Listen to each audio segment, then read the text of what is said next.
कर लिए जी?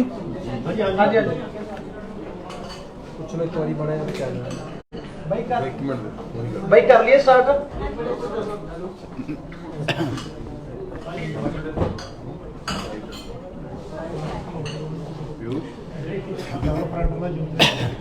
भाई कर ले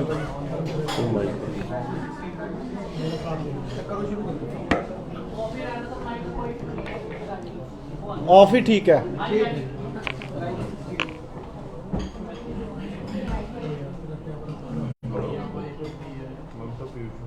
ठीक है जी, ठीक है जी। मैं ਧੰਨਵਾਦ ਕਰਦਾ ਪਹਿਲਾਂ ਸਭ ਤੋਂ ਪਹਿਲਾਂ ਸਾਰੇ ਚੰਡੀਗੜ੍ਹ ਦੇ ਮੀਡੀਆ ਦਾ। ਤੁਸੀਂ ਕੀਮਤੀ ਸਮਾਂ ਕੱਢ ਕੇ ਇੱਥੇ ਪਹੁੰਚੇ ਹੋ। ਮੇਰੇ ਨਾਲ ਸਾਡੇ principal secretary sports Rajkamal Chaudhary ਜੀ, ਡਾਇਰੈਕਟਰ ਸਪੋਰਟਸ ਰਜੇਸ਼ ਧਮਾਨ ਜੀ। ਸੋ ਜਿਹੜੇ ਮੁੱਦੇ ਨੂੰ ਅੱਜ ਲੈ ਕੇ ਤੁਹਾਡੇ ਰੂਬਰੂ ਹੋਇਆ, ਮੈਂ ਸਭ ਤੋਂ ਪਹਿਲਾਂ ਤਾਂ ਕਾਮਨਵੈਲਥ ਦੇ ਖੇਡਾਂ ਦੇ ਵਿੱਚ ਸਾਡੇ ਦੇਸ਼ ਨੇ ਵੀ, ਸਾਡੇ ਪੰਜਾਬ ਦੇ ਖਿਡਾਰੀਆਂ ਨੇ ਵੀ ਬਹੁਤ ਅੱਛਾ ਪਰਫਾਰਮ ਕੀਤਾ। ਮੈਂ ਸਾਰੇ ਦੇਸ਼ ਦੇ ਖਿਡਾਰੀਆਂ ਨੂੰ ਜਿਨ੍ਹਾਂ ਨੇ ਤਿਰੰਗਾ ਜਿਹੜਾ ओलंपिक खेडा दे कॉमनवैल्थ खेडा दे विच देश का बुलंद किया, मैं उन्होंने सारिਆਂ ਨੂੰ मुबारकबाद देना। तो बड़ी खुशी वाली गल है कि साडे पंजाब दे 17 खिडारी जिन्हां चों क्रिकेट सारिਆਂ ਨੂੰ मुबारकबाद देना तो साडे लई बड़े माण वाली गल है। तो मैं धन्नवाद करदा CM साहब दा जिन्हां ने सारिਆਂ ਦੇ ਲਈ ਜਿਹੜੀ कैश प्राइज़ है जिहदी अनाउंसमेंट है वो कीती है, क्योंकि आम तौर पर पिछले समय की हुंदा रहा जे तो इलैक्शनीयर होवे फिर तो कैश प्राइज़ भी अनाउंस हो जाते हैं, नौकरियां भी अनाउंस हो जांदियां ने। जे इलैक्शनीयर ना होवे फिर कोई नहीं पुछदा। ये पहली बारी होया कि कोई इलैक्शनीयर नहीं, तो मैनूं लगदा भी हजे जिहड़े साडे खिडारी ने वो मैडल लैके स्टेज तो भी नहीं उतरे होने। तो CM साहब ने पहला ही अनाउंस करता भी जेडे भी साडे खिडारी जेडे मैडल लैके आउणगे उन्हां नूं असीं जो भी साडी पॉलिसी आ उहदे दी जेड़ा कैश प्राइज़ है वो ब्रॉन्ज लई जेड़ा 40 लाख, सिल्वर लई 50 लाख ते गोल्ड लई जेड़ा 75 लाख है वो दिता जाऊगा। सो मैं सारे खिडारियां नूं मुबारकबाद दिंदा ते उम्मीद करदा कि आउण वाले समय च इस तों भी बेहतर जेड़ा परफॉर्म करनगे। हुण इस तों अगे क्योंकि तो वो खिडारी है जेडे साडे पंजाब लई, देश लई, जिन्हां ने केवल अपने माँ प्यो का नहीं, अपने पिंड का नहीं, साडे देश का नाम रोशन किया, जेडे मैडल तक गए हैं। पर हुण साडे पंजाब की जिम्मेवारी ये बनती है सरकार की भी कि जेडे नवे बच्चे है उन्हां नूं मैडल तक जिहड़ा असीं किवें लैके जाना। सो दे लई मैं धन्नवाद करदा CM साहब का, भगवंत मान जी का, जिन्हां ने कहा कि असीं दोबारा जिहड़ियां पंजाब दीयां खेडां ने उन्हां नूं पहले नंबर ते लैके आउणा। ते उहदे लई जिहड़ा पंजाब खेड मेला जिहड़ा करवाया जा रहा हैगा, ये CM साहब ने पहलां भी इहदे बारे साडी मीटिंग लई सी, उहदे राहीं भी ये बड़े लोकां नूं जिहड़ा इसदा ऑलरेडी पता चल चुकिया। बट यदी जी डेट है असी अज जी अनाउंस करन जा रहे हैं कि जिस दिन मेजर ध्यानचंद जी का जोड़ा जन्म दिहाड़ा होंदा 29 अगस्त 2022 नूं इहदी जिहड़ी असी शुरुआत करन जा रहे हैं। तो यह खेड मेला ब्लॉक पद्धर तो लैके पंजाब पद्धर तक जिहड़े इहदे मैच है जिहड़े वो करवाए जाणगे। तो इस तरह का होऊगा। मैं गल दावे नाल कहना क्योंकि तुसी सारिਆਂ ने इस खेड मेले नूं कवर भी करना है कि पंजाब के इतिहास च अज तक इदां दा कदे खेड मेला नहीं होया होऊगा। पहली बार है कि असी इहदी ऑनलाइन जिहड़ी रजिस्ट्रेशन है वो करन जा रहे हैं, जिहदा www.punjabkhedmela2022.in इहदे ते ऑनलाइन जिहड़ी रजिस्ट्रेशन है ਉਹ 11 ਤਰੀਕ ਨੂੰ ਜਿਹੜੀ ਹੈ ਉਹ ਸ਼ੁਰੂ ਹੋ ਜਾਊਗੀ ਤੇ ਸਾਰੇ ਜਿਹੜੇ ਕੋਈ ਪਲੇਅਰ ਨੇ, ਚਾਹੇ ਕੋਈ ਪਿੰਡ ਦੀ ਟੀਮ ਹੈ, ਚਾਹੇ ਕੋਈ ਇੰਡੀਵਿਜੂਅਲ ਜਿਹੜਾ ਕੋਈ ਪਲੇਅਰ ਹੈ, ਸਾਰੇ ਇਹਦੇ ਤੇ ਜਿਹੜੀ ਆਨਲਾਈਨ ਰਜਿਸਟ੍ਰੇਸ਼ਨ ਹੈ ਉਹ ਕਰਵਾ ਸਕਦੇ ਆ। ਤੇ ਖੇਡਾਂ ਦੇ ਵਿੱਚ ਮਤਲਬ ਕਿ ਇਹ ਵੀ ਪਹਿਲੀ ਵਾਰੀ ਹੋ ਰਿਹਾ ਹੈ ਕਿ ਅੰਡਰ 14 ਤੋਂ ਸ਼ੁਰੂ ਕਰਕੇ ਅੰਡਰ 14 ਹੈ, ਅੰਡਰ 17 ਹੈ, ਅੰਡਰ 21 ਹੈ, ਉਦੋਂ ਬਾਅਦ 21 ਤੋਂ 40 ਸਾਲ ਦੇ ਵਿੱਚ ਹੈ ਤੇ ਉਸ ਤੋਂ ਬਾਅਦ 41 ਤੋਂ 50 ਸਾਲ ਦੇ ਵਿੱਚ ਵੀ ਜਿਹੜੇ ਖਿਡਾਰੀ ਆ ਉਹ ਵੀ ਪਾਰਟਿਸਿਪੇਟ ਕਰ ਸਕਦੇ ਆ ਤੇ 50 ਤੋਂ ਉੱਪਰ ਦੇ ਵੀ ਕੋਈ ਵੀ ਜਿਹੜਾ ਪੰਜਾਬ ਦਾ ਕੋਈ ਪਿੰਡ ਦਾ ਕੋਈ ਸ਼ਹਿਰ 'ਚ ਬੈਠਾ ਕੋਈ ਵੀ ਵੈਟਰਨ ਪਲੇਅਰ ਹੈ, ਸਾਰੇ ਹੀ ਇਹਨਾਂ ਖੇਡਾਂ ਦੇ ਵਿੱਚ ਜਿਹੜਾ ਪਾਰਟਿਸਿਪੇਟ ਆ ਆਨਲਾਈਨ ਆਪਣੀ ਰਜਿਸਟ੍ਰੇਸ਼ਨ ਕਰਵਾ ਕੇ ਪੰਜਾਬ 'ਚ ਸਪੋਰਟਸ ਕਲਚਰ ਹੈ ਜਿਹੜਾ ਉਹਨੂੰ ਰਿਵਾਈਵ ਕਰਨਾ। ਸਾਡੇ ਆਲਰੇਡੀ ਕਿਉਂਕਿ ਪੰਜਾਬ 'ਚ ਸਪੋਰਟਸ ਕਲਚਰ ਜਿਹੜਾ ਸੀ, ਸਾਡਾ ਪੰਜਾਬ ਕਿਸੇ ਟਾਈਮ ਨੈਸ਼ਨਲ ਗੇਮਸ ਦੇ ਵਿੱਚ ਅਸੀਂ ਪਹਿਲੇ ਨੰਬਰ ਤੇ ਰਹੇ ਹਾਂ। ਆ 2001 ਦੀਆਂ ਜਦੋਂ ਨੈਸ਼ਨਲ ਗੇਮਸ ਹੋਈਆਂ ਨੇ ਅਸੀਂ ਉਹਦੇ ਪਹਿਲੇ ਨੰਬਰ ਤੇ ਸੀ ਤੇ ਅੱਜ ਤੁਸੀਂ ਦੇਖ ਲਓ, ਅਸੀਂ ਕਹਿ ਲਓ ਵੀ ਠੀਕ ਹੈ ਸਾਡੇ ਖਿਡਾਰੀ ਬਹੁਤ ਅੱਛਾ ਪਰਫਾਰਮ ਕਰ ਰਹੇ ਆ, ਪਰ ਅਸੀਂ ਜਿਹੜੇ ਲੈਵਲ ਤੇ ਸੀ ਅਸੀਂ ਉਹ ਤੋਂ ਬਹੁਤ ਨੀਚੇ ਆ ਚੁੱਕੇ ਹਾਂ। ਸੋ ਸਾਡਾ ਇਹ ਮਾਨ ਸਾਹਿਬ ਦੀ ਸਰਕਾਰ ਦਾ ਸਾਡਾ ਇਹ ਏਜੰਡਾ ਹੈਗਾ ਕਿ ਪੰਜਾਬ ਨੂੰ ਦੁਬਾਰਾ ਜਿਹੜਾ ਪਹਿਲੇ ਨੰਬਰ ਤੇ ਜਿਹੜਾ ਉਹ ਲੈ ਕੇ ਆਉਣਾ। ਇਸੇ ਕਰਕੇ ਜਿਹੜਾ ਪੰਜਾਬ 'ਚ ਸਪੋਰਟਸ ਕਲਚਰ ਜਿਹੜਾ ਡਿਵੈਲਪ ਕੀਤਾ ਜਾਵੇ, ਇਸੇ ਕਰਕੇ ਅਸੀਂ ਜਿੰਨੇ ਵੀ ਪੰਜਾਬ ਦੇ ਖਿਡਾਰੀ ਹੈ ਉਹਨਾਂ ਸਾਰਿਆਂ ਨੂੰ ਇਹ ਬੇਨਤੀ ਕਰਨੇ ਚਾਹੁੰਦੇ ਆ ਕਿ ਤੁਸੀਂ ਸਾਰੇ ਰਜਿਸਟ੍ਰੇਸ਼ਨ ਕਰੋ, ਸਾਰੇ ਆਨਲਾਈਨ ਅਪਲਾਈ ਕਰੋ ਤੇ ਸਾਰੇ ਜਿਹੜੇ ਇਸ ਖੇਡ ਮੇਲੇ ਦੇ ਵਿੱਚ ਜਿਹੜਾ ਪਾਰਟਿਸਿਪੇਟ ਹੈ ਉਹ ਤੁਸੀਂ ਕਰੋ। ਤੇ ਮੈਨੂੰ ਉਮੀਦ ਹੈ ਵੀ ਤਕਰੀਬਨ 4-5 ਲੱਖ ਖਿਡਾਰੀ ਐਤਕੀ ਖੇਡ ਮੇਲੇ ਦੇ ਵਿੱਚ ਜਿਹੜਾ ਪਾਰਟਿਸਿਪੇਟ ਕਰਨਗੇ ਤੇ ਪਿੰਡਾਂ ਦੇ ਵਿੱਚ ਦੁਬਾਰਾ ਜਿਹੜਾ ਖੇਡਾਂ ਵਾਲਾ ਮਾਹੌਲ ਹੈ ਪੰਜਾਬ ਦੇ ਵਿੱਚ ਜਿਹੜਾ ਰਿਵਾਈਵ ਹੈ ਉਹ ਹੋਊਗਾ। ਕਿਉਂਕਿ ਮੈਂ ਪਿਛਲੇ ਦਿਨੀ ਅਨੁਰਾਗ ਠਾਕੁਰ ਜੀ ਨੂੰ ਮਿਲ ਕੇ ਆਇਆ, ਸਾਡੇ ਡਾਇਰੈਕਟਰ ਸਪੋਰਟ ਸੈਕਟਰੀ ਸਾਹਿਬ ਉਸ ਦਿਨ ਵੀ ਮੇਰੇ ਨਾਲ ਸੀ। ਅਸੀਂ ਉਹਨਾਂ ਨੂੰ ਵੀ ਇਹ ਬੇਨਤੀ ਕੀਤੀ ਕਿ ਪੰਜਾਬ ਦੇ ਵਿੱਚ ਟੈਲੈਂਟ ਦੀ ਕੋਈ ਕਮੀ ਨਹੀਂ।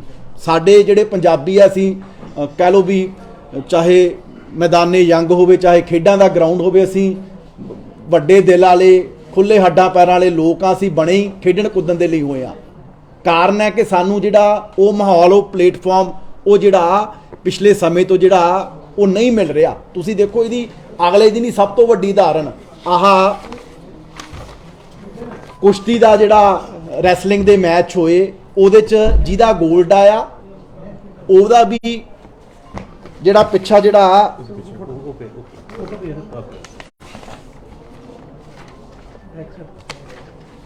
ਪੰਜਾਬ ਦਾ ਅਮਰਵੀਰ ਢੇਸੀ ਜਿਹੜੇ ਬੇਸਿਕਲੀ ਜਲੰਧਰ ਤੋਂ ਨੇ, ਕੈਨੇਡਾ ਵੱਲੋਂ ਖੇਡੇ ਆ। ਜਿਹੜਾ ਪਾਕਿਸਤਾਨ ਤੋਂ ਖਿਡਾਰੀ ਆ ਅਨਵਰ, ਉਹ ਪਾਕਿਸਤਾਨ ਦੇ ਪੰਜਾਬ ਤੋਂ।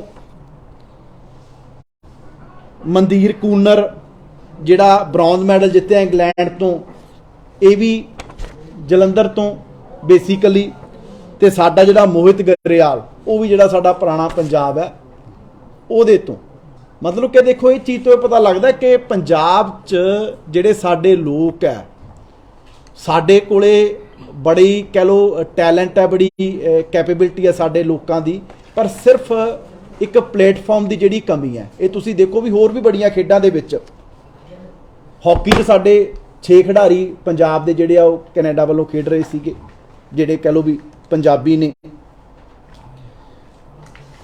ਹੋਰ ਵੀ ਕਈ ਦੇਸ਼ਾਂ ਦੀਆਂ ਟੀਮਾਂ ਜਿਨ੍ਹਾਂ ਵੱਲੋਂ ਹਾਕੀ ਸਾਡੇ ਪਲੇਅਰ ਆ ਜਿਹੜੇ ਉਹਨਾਂ ਨੇ ਉੱਥੋਂ ਰਿਪਰੈਜ਼ੈਂਟ ਕੀਤਾ। ਮਤਲਬ ਕਿ ਮੇਰੇ ਕਹਿਣ ਦਾ ਭਾਵ ਇਹ ਹੈ ਕਿ ਪੰਜਾਬ 'ਚ ਟੈਲੈਂਟ ਦੀ ਕਮੀ ਨਹੀਂ, ਸਿਰਫ ਇਹ ਹੈ ਕਿ ਉਸ ਟੈਲੈਂਟ ਨੂੰ ਮੈਡਲ ਤੱਕ ਕਿਵੇਂ ਲੈ ਕੇ ਜਾਣਾ, ਉਹ ਸਾਡੀ ਜਿਹੜੀ ਜ਼ਿੰਮੇਵਾਰੀ ਹੈ ਉਹ ਬਣਦੀ ਹੈ। ਇਸੇ ਕਰਕੇ ਅਸੀਂ ਸੈਂਟਰ ਸਰਕਾਰ ਨੂੰ ਬੇਨਤੀ ਕੀਤੀ ਹੈ ਕਿ ਤੁਸੀਂ ਵੀ ਜਿਹੜੀ ਬਣਦੀ ਸਪੋਰਟ ਹੈ ਉਹ ਸਾਨੂੰ ਦਿਓ। ਸੋ ਇਸੇ ਮੁੱਦੇ ਨੂੰ ਲੈ ਕੇ ਅੱਜ ਤੁਹਾਡੇ ਮੇਨ ਰੂਬਰੂ ਹੋਏ ਆ ਕਿ ਖੇਡ ਮੇਲਾ ਜਿਹੜਾ ਹੋਣ ਜਾ ਰਿਹਾ ਉਹਦੀ ਆਨਲਾਈਨ ਰਜਿਸਟ੍ਰੇਸ਼ਨ ਹੈ ਜਿਹੜੀ ਉਹ 11 ਤਰੀਕ ਨੂੰ ਜਿਹੜੀ ਆ ਉਹ ਸ਼ੁਰੂ ਹੋਊਗੀ। ਤੇ ਇਦਾਂ ਦਾ ਖੇਡ ਮੇਲਾ ਹੋਊਗਾ ਕਿਉਂਕਿ ਅੱਗੇ ਜ਼ਿਲ੍ਹੇ ਤੋਂ ਸ਼ੁਰੂ ਹੁੰਦਾ ਸੀ, ਬਹੁਤੇ ਵਾਰੀ ਬਲਾਕ ਲੈਵਲ ਤੋਂ ਸ਼ੁਰੂ ਨਹੀਂ ਸੀ ਹੁੰਦਾ।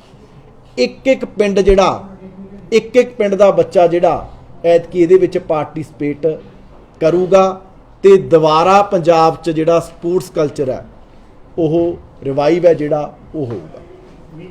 ਇੱਕ ਵਾਰੀ ਉਹ ਵੈਬਸਾਈਟ ਬੋਲ ਦਿਓ ਪਲੀਜ਼, ਵੈਬਸਾਈਟ www.punjabkhedmela2022 ਇਹ ਜੀ ਇਹਦੀ ਕੋਈ ਖੇਡ ਫੀਸ ਮੇਲੇ ਤਾਂ ਨਹੀਂ। ਪੰਜਾਬ ਪਹਿਲੇ ਹੀ ਹੁੰਦੇ ਰਹੇ ਨੇ ਜੀ, ਪਰ ਹਰੇਕ ਖੇਡ ਵਿੱਚ ਇੱਕੋ ਸ਼ਿਕਾਇਤ ਕਾਮਨ ਰਹਿੰਦੀ ਸੀ, ਕਿੱਟਾਂ ਨਹੀਂ ਮਿਲਦੀਆਂ, ਖਾਣਾ ਨਹੀਂ ਮਿਲਦਾ, ਬੈਨ ਨੂੰ ਖਾਣ ਨਹੀਂ ਮਿਲਦੀ। ਉਹ ਪਰੰਪਰਾ ਜਾਰੀ ਰਹੂਗੀ ਜਾਂ ਟੁੱਟੂਗੀ? ਅਸ਼ਵਨੀ ਜੀ ਐਤਕੀ 29 ਤਰੀਕ ਨੂੰ ਹੈ ਤੇ 29 ਤਰੀਕ ਤੱਕ ਸਾਰੀ ਟੀਮ ਮੈਂ ਖੁਦ ਤੁਹਾਨੂੰ ਗਰਾਊਂਡ ਤੇ ਦੇਖੂੰਗਾ ਇਹਦੀ ਤਿਆਰੀ ਕਰਦੇ ਤੇ 2 ਮਹੀਨੇ ਚੱਲਣਾ। 2 ਮਹੀਨੇ ਮੈਂ ਖੁਦ ਸੀਐਮ ਸਾਹਿਬ ਨੇ ਕਿਹਾ ਕਿ ਆਪ ਜਾ ਕੇ ਕੱਲੇ ਜ਼ਿਲ੍ਹੇ 'ਚ ਇਹਦਾ ਤੁਸੀਂ ਅਰੇਂਜਮੈਂਟ ਕਰਨਾ, ਆਪ ਜਾ ਕੇ ਹਰ ਜ਼ਿਲ੍ਹੇ 'ਚ ਜਾ ਕੇ ਮੀਟਿੰਗ ਕਰਨੀ ਹੈ ਤੇ ਪ੍ਰੋਪਰ ਅਰੇਂਜਮੈਂਟ ਜਿਹੜਾ ਆਪ ਉਹ ਦੇਖਣਾ। ਦੇਖੋ ਅਸੀਂ ਬੇਸਿਕਲੀ ਖਿਡਾਰੀਆਂ ਨੂੰ ਜੇ ਉਹਨਾਂ ਦੀ ਕਹਿ ਲਓ ਉਹਨਾਂ ਨੂੰ ਰਹਿਣ ਦਾ ਅਰੇਂਜਮੈਂਟ ਨਹੀਂ ਹੋਊਗਾ, ਖਾਣ ਪੀਣ ਦਾ ਅਰੇਂਜਮੈਂਟ ਨਹੀਂ ਹੋਊਗਾ, ਫਿਰ ਅਸੀਂ ਕਿਸ ਤਰ੍ਹਾਂ ਜੀ ਉਹਨਾਂ ਨੂੰ ਇਨਕਰੇਜ ਕਰਾਂਗੇ, ਕਿਸ ਤਰ੍ਹਾਂ ਅਸੀਂ ਪੰਜਾਬ 'ਚ ਸਪੋਰਟਸ ਕਲਚਰ ਰਿਵਾਈਵ ਕਰਾਂਗੇ। ਇਹ ਸਿਰਫ ਇਸ ਕਰਕੇ ਨਹੀਂ ਹੋ ਰਿਹਾ ਵੀ ਭਾਈ ਇਹ ਖੇਡਾਂ ਸਾਲ ਬਾਅਦ ਕਰਾਉਣੀਆਂ ਹੁੰਦੀਆਂ।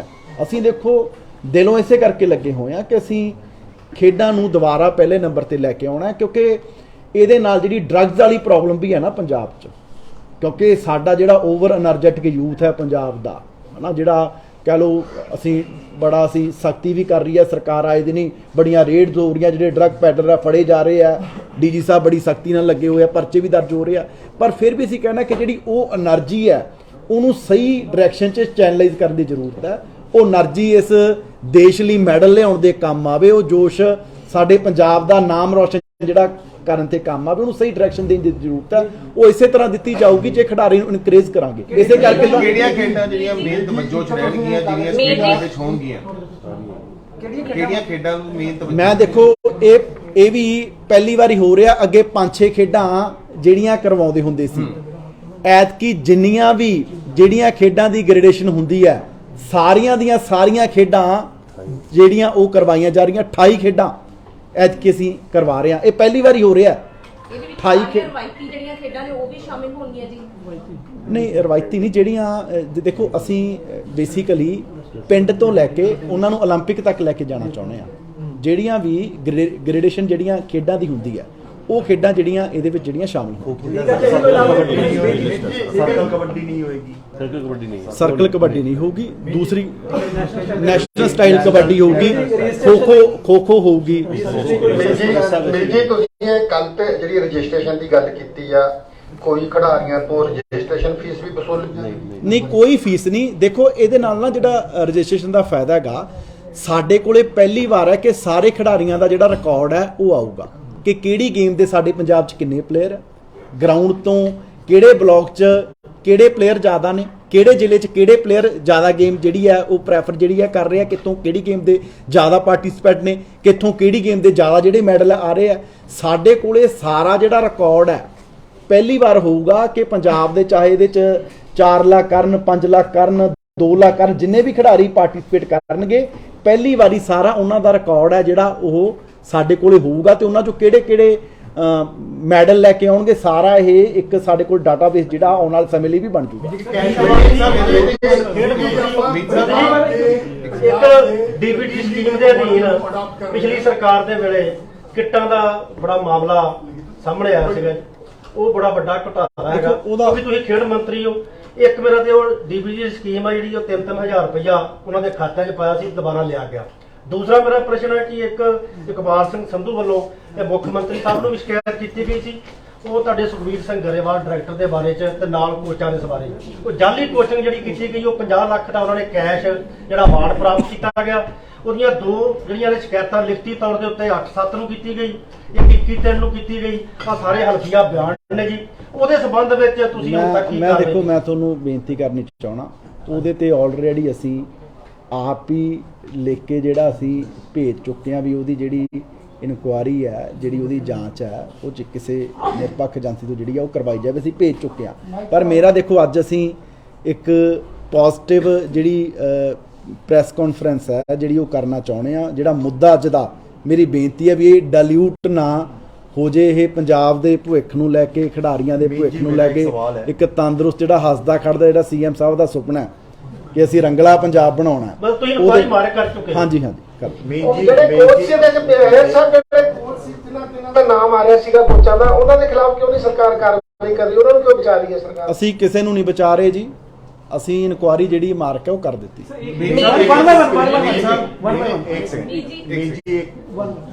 ब्लॉक स्तर पे स्पोर्ट्स ब्लॉक स्तर पे जिला जीतेगा वो जिला स्तर पे आएगा या की ਉਹਦਾ ਮਤਲਬ ਜਿਹੜਾ ਜਿਹੜਾ ਬਲਾਕ ਤੋਂ ਜਿੱਤੂਗਾ ਉਹ ਜ਼ਿਲ੍ਹੇ ਤੇ ਆਊਗਾ। 2 ਟੀਮਾਂ ਹਰ ਬਲਾਕ ਤੋਂ ਹਰ ਗੇਮ ਦੀਆਂ। ਸਰ ਜਿਹੜੀ ਅਗਰ ਟੀਮਾਂ ਹੈ ਕੁਝ ਇੰਡੀਵਿਜੂਅਲ ਗੇਮਸ ਇੰਡੀਵਿਜੂਅਲ ਵੀ ਇੰਡੀਵਿਜੂਅਲ में ਜਿਹੜਾ ਵਿਨਰ ਤੇ loser first two definitely first First two two। ਤੇ ਲੂਜ਼ਰ ਹਾਂ, ਉਹ ਫਸਟ ਟੂ ਜਿਹੜੇ ਡਿਸਟ੍ਰਿਕਟ ਤੇ ਆਉਣਗੇ, ਡਿਸਟ੍ਰਿਕਟ ਤੋਂ ਜਿਹੜੇ ਜਿੱਤਣਗੇ ਉਹ ਸਟੇਟ ਤੇ ਜਾਣਗੇ। ਤੇ ਸਟੇਟ ਵੀ ਐਤਕੀ ਅਸੀਂ ਇਸ ਤਰ੍ਹਾਂ ਕਰਵਾ ਰਹੇ ਹਾਂ, ਨਹੀਂ ਅੱਗੇ ਐ ਹੁੰਦਾ ਸੀ ਵੀ ਇੱਕੋ ਜਗ੍ਹਾ ਤੇ ਉੱਥੇ ਹਾਕੀ ਹੋ ਰਹੀ ਆ, ਉੱਥੇ ਐਥਲੈਟਿਕਸ ਹੋ ਰਹੀ ਆ। ਅਸੀਂ ਐਤਕੀ ਇਹ ਕਰਵਾ ਰਹੇ ਹਾਂ, ਮੰਨ ਲਓ ਜੇ ਸੰਗਰੂਰ ਹੈ ਤਾਂ ਉੱਥੇ ਇਕੱਲੀ ਐਥਲੈਟਿਕਸ ਹੋਊਗੀ, ਜਲੰਧਰ ਹੈ ਤਾਂ ਉੱਥੇ ਇਕੱਲੀ ਹਾਕੀ ਦੇ ਮੈਚ ਹੋਣਗੇ ਅੰਡਰ 14 ਤੋਂ ਲੈ ਕੇ ਓਪਨ ਤੱਕ। ਮੰਨ ਲਓ ਕਿ ਇਸ ਤਰ੍ਹਾਂ ਅਸੀਂ ਐਤਕੀ ਡਿਸਟ੍ਰਿਕਟ ਵਾਈਜ਼ ਜਿਹੜਾ ਪਹਿਲੀ ਵਾਰੀ ਕਰਵਾਉਣ ਜਿਹੜਾ ਇੱਕ ਆਰਗੇਨਾਈਜ਼ ਤਰੀਕੇ ਨਾਲ ਜਾ ਇਨਾਮੀ ਰਾਸ਼ੀ ਵੀ ਰੱਖੀ ਹੈ। ਇਨਾਮੀ ਰਾਸ਼ੀ ਵੀ ਜਿਹੜੀ ਅਸੀਂ ਰੱਖੀ ਹੈ, ਉਹਦੇ 'ਚ ਇਹ ਹੈ ਵੀ ਸਟੇਟ ਲੈਵਲ ਤੇ 10,000 ਪਲੱਸ ਸਰਟੀਫਿਕੇਟ ਫਸਟ ਨੂੰ, ਸੈਕਿੰਡ ਨੂੰ 7,000 ਪਲੱਸ ਸਰਟੀਫਿਕੇਟ, ਥਰਡ ਨੂੰ 5,000 ਜਿਹੜਾ ਪਲੱਸ ਸਰਟੀਫਿਕੇਟ। ਟੋਟਲ ਇਹ 6 ਕਰੋੜ ਜਿਹੜਾ ਅਮਾਉਂਟ ਹੈ ਉਹ ਬਣੂਗਾ। ਜੇ ਕਿਹੜੇ ਕਾਮਨਵੈਲਥ ਖੇਡਾਂ 'ਚ ਮੈਡਲ ਲੈ ਕੇ ਆਏ ਨੇ ਉਹਨਾਂ ਨੂੰ ਕੋਈ ਨੌਕਰੀ ਮਿਲੇਗੀ ਜਾਂ ਨਹੀਂ ਮਿਲੇਗੀ? ਦੇਖੋ ਅਸੀਂ ਕੈਸ਼ ਪ੍ਰਾਈਜ਼ ਉਹਨਾਂ ਲਈ ਅਨਾਉਂਸ ਕੀਤਾ ਤੇ ਅਸੀਂ ਨੌਕਰੀਆਂ ਲਈ ਵੀ ਪੰਜਾਬ ਦੀ ਜਿਹੜੀ ਖੇਡ ਪਾਲਿਸੀ ਹੈ ਉਹਨੂੰ ਅਸੀਂ ਰਿਵਾਈਜ਼ ਹੈ ਜਿਹੜਾ ਉਹ ਕਰ ਰਹੇ ਹਾਂ, ਕਿਉਂਕਿ ਪਿਛਲੇ ਸਮੇਂ 'ਚ ਕਹਿ ਲਓ ਵੀ ਸਾਡੀ ਖੇਡ ਨੀਤੀ ਇਦਾਂ ਦੀ ਰਹੀ ਵੀ ਜਿਹਦੇ ਕਰਕੇ ਸਾਡੇ ਜਿਹੜੇ ਬਹੁਤੇ ਖਿਡਾਰੀ ਸੀ ਉਹਨਾਂ ਨੂੰ ਅਣਗੌਲਿਆ ਕੀਤਾ ਗਿਆ। ਮੰਨ ਲਓ ਕਿ ਜਿਹੜਾ ਤਾਂ ਇਲੈਕਸ਼ਨੀਅਰ 'ਚ ਮੈਡਲ ਲੈ ਆਉਂਦਾ ਸੀ, ਜੋ ਮੈਂ ਪਹਿਲਾਂ ਦੱਸ ਕੇ ਹਟਿਆ, ਨੂੰ ਸਾਰਾ ਕੁਝ ਮਿਲ ਜਾਂਦਾ ਸੀ। ਜਿਹੜਾ ਕੋਈ ਇਲੈਕਸ਼ਨੀਅਰ 'ਚ ਨਹੀਂ ਲੈ ਕੇ ਆਉਂਦਾ ਸੀ ਉਹਨੂੰ ਕੁਝ ਵੀ ਨਹੀਂ ਮਿਲਦਾ। ਅਸੀਂ ਜਿਹੜੇ ਵੀ ਸਟੇਟਸ ਨੇ ਪਿਛਲੇ ਸਮੇਂ 'ਚ ਅੱਛਾ ਕੰਮ ਕੀਤਾ, ਅੱਛੀਆਂ ਖੇਡ ਨੀਤੀਆਂ ਬਣਾਈਆਂ ਨੇ, ਅਸੀਂ ਉਹਨਾਂ ਨੂੰ ਸਾਰੇ ਸਾਡੇ ਪ੍ਰਿੰਸੀਪਲ ਸੈਕਟਰੀ ਡਾਇਰੈਕਟਰ ਸਾਹਿਬ ਅਸੀਂ ਉਹਨਾਂ ਨੂੰ ਸਾਰਿਆਂ ਨੂੰ ਸਟੱਡੀ ਕਰਕੇ ਅਸੀਂ ਮੈਂ ਉਹ ਕਹਿਣਾ ਅਸੀਂ ਬੜੀ ਅੱਛੀ ਜਿਹੜੀ ਪਾਲਿਸੀ ਹੈ ਆਉਣ ਵਾਲੇ ਸਮੇਂ 'ਚ ਲੈ ਕੇ ਆ ਰਹੇ ਹਾਂ। ਤੇ ਸਾਡੀ ਕੋਸ਼ਿਸ਼ ਹੈ ਵੀ ਕਿਸੇ ਵੀ ਗੇਮ 'ਚੋਂ